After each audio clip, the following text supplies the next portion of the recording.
Roblox už nie je hra pre deti a veľa ľudí si to nechce priznať.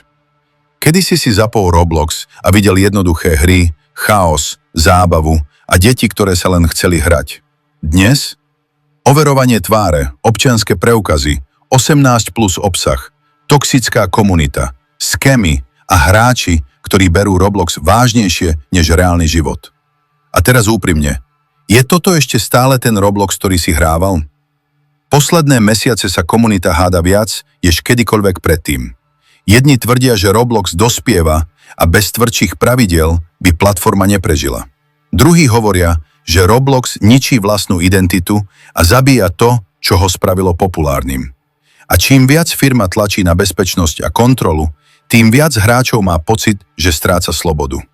Veľa ľudí si dokonca neuvedomuje, ako veľmi sa Roblox zmenil. Kedysi si len klikol a hral.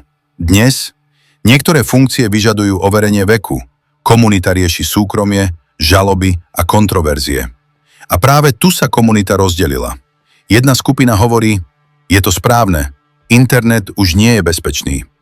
Druhá skupina kričí, nikdy nedám hre svoju tvár ani občiansky. A teraz otázka na teba. Kam patríš ty? Pretože toto už nie je len o hre. Toto je o tom, kam smeruje celý internet.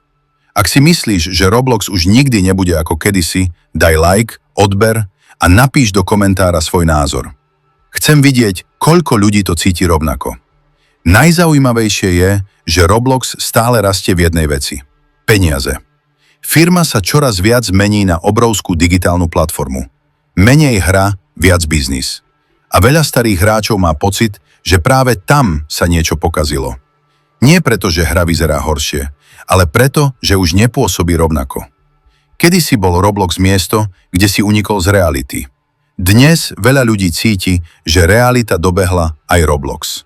A možno najdesivejšia otázka je toto len začiatok?